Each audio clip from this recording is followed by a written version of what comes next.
Hey, what's up, guys? This is Amar from TecHeal. Today we're back again with one of our extreme gaming PC builds. Consist of an AMD Ryzen processor. First of all, I thank our customer Ian Trinidad for giving us a chance to build an amazing PC for him, and we did try and promised our best to deliver him the best solution possible. Now let's just talk about this build.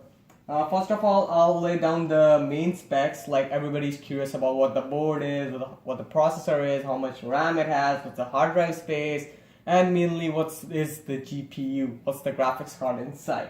So now let's just go ahead with the main specs. Processor, we went ahead with the AMD Ryzen 1500X. That's a really good multi-core processor. Provides like gaming. You can play almost like a lot of games on high or maxed out settings with this processor easily, but you have to combine it with a good GPU. It's not like you're gonna like combine it with a 710 or a GTX 1052 gigs and expect to achieve max or high settings on like PUBG or things like that. You can get playable settings, but you have to lower your graphic details a little bit. But for computational tasks and everyday normal tasks and everything, this CPU is really good. So enough talk about the CPU. Let's go ahead with the other specs. With the Ryzen 1500X, we have paired it with a GTX 1066 gigs, which is a Gigabyte WindForce edition. It's a really good graphics card, and we have like used this graphic card in the past before as well, and it has performed brilliantly. In a lot of our builds, we either tend to go with first of all, we try to go with the Asus or MSI.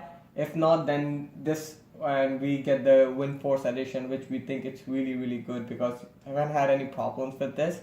If you do, then please, there could be some, like, in the production or something, could be something wrong. So don't blame the company that, oh, like I got my things like busted, stuff like that.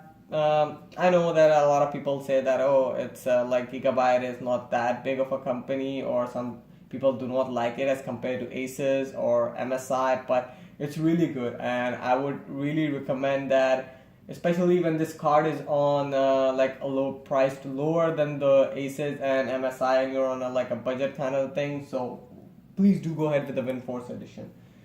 Along with that, we have 16 gigs of DDR4 2666 MHz RAM. That's really good. 16 gigs is more than enough for any game out there, or for all type of works and everything. It's more than enough until and unless you're going for like servers or artificial intelligence and stuff like that. That's kind of like a completely different thing. I'll be talking about this later in this video because we are also doing another build that consists of an AI that has to be managed for the AI systems and everything. So I'll talk about that later.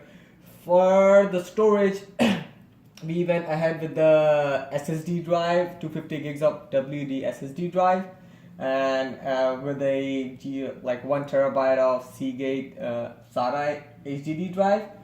For the motherboard, it's B350 Gaming Plus. Really good motherboard. I'm really happy and satisfied with that, because it has a lot of things which I want and need, and this motherboard satisfies all of the needs. It also has an M2 slot as well, so you cannot even put an M2 SSD drive, along with 4 RAM slots to support up to 64 gigs, and it supports the AMD Crossfire technology as well. As you can see, there are like 2 PCIe ports, and then we have the other ports and everything. And we also have kind of like 3 USB 3 ports and 2 USB 2 ports, and all that. You can find the specs on Google regarding this as well. It's a B350 Gaming Plus board, and I've already talked about the graphic card. Let's talk about this case, and then we'll go ahead and move with the power supply, and then I'll turn on the build. Case, we chose the Cooler Master Box Light RGB edition. Consists of 4 fans. The rear one is not an RGB fan, it's just a normal standard fan. The front 3 fans are all RGB, can be controlled by the RGB headers on your motherboard. Either you can control it with the MSI Mystic Light software, or the Asus Aura software, or Gigabyte Light Fusion software. All programmable easily. So we already have attached the LED to the RGB header, but this motherboard does only support like red light. So, but this theme is all about red and black. As you can see, the case is completely black, and the fans has to be red. Provides a really good combination. Also, this case is a completely see-through glass case, so if you go ahead with this, be careful, it's completely glass. As you can see, I'm gonna tap on it and you will feel it. It's completely glass, so please be careful with this case. It's completely glass. If you're not careful or while building, you might end up breaking the glass, and it's kind of like really hard to replace it. So just be careful. Along with that, we have an MTech 650 volts 80 plus bronze semi-modular power supply. It's a really good power supply and runs everything perfect smoothly for this build. And even if in the future the customer decides to upgrade to a 1700X or the second generation of AMD Ryzen, which will be coming in like a couple of months. Like already the APUs are out, but still we are waiting for the 5th and 7th gen of Ryzen that supports kind of like a Dexter processor, like for the gaming and servers and stuff like that. So this power supply will be capable of running even a GTX 1080 along with a Ryzen 1700X or 1800X processor. So I've talked enough about this build, and I'll turn it on so you can see how it looks like with the red fans and everything. So here's the build. It's where's the button? Oh yeah. As you can see, the build is on now. As soon as I turn it on, it has completed all of its procedures.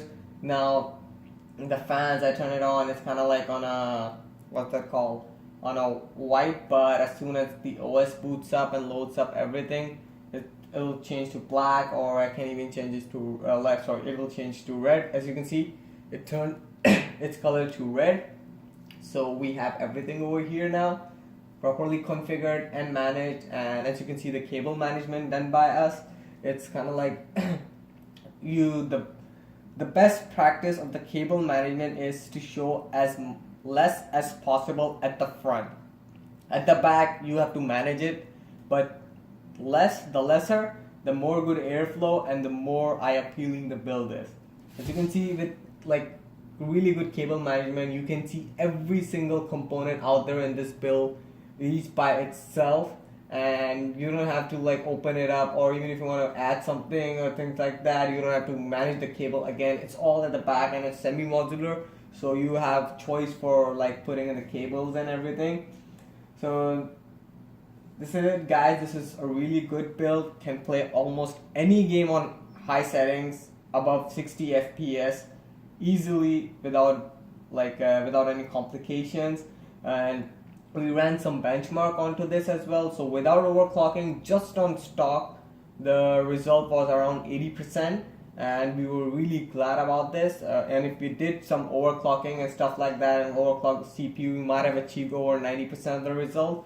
But I don't think so with this build and the games out there right now. You need over that much overclocking. But if you want, you can overclock, not a problem. This motherboard is completely capable of overclocking the processor easily, and the graphics card is also a WindForce overclock version, so you can even overclock the graphic card as well. So hope you guys like this video. Please do subscribe and visit our website and Facebook page for this amazing build. The build is priced at $1,699.99. That's Canadian dollars, not the US. So a lot of people get confused and they said it's kind of like a little bit expensive and stuff like that. So please be advised that it's all in Canadian dollars. The prices on our website, all of them are in Canadian dollars, as we are based in Canada. So, and now I'll see you guys in the next video, where I will be showcasing the build which I'm doing right now. I'm currently working on it. That build is for artificial intelligence and deep learning. It's a really expensive and a really high-end build, combined with the power of Linux and all of the drivers configured properly with the tools and software needed for artificial intelligence and deep learning. This is a gaming build, so we have installed Windows 10 Pro version on it.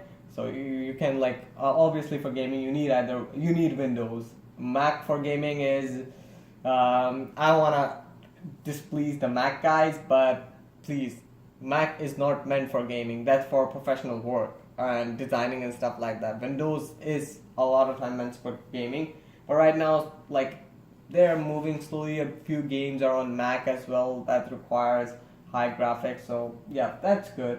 But still, Windows is the number one choice if you want a game.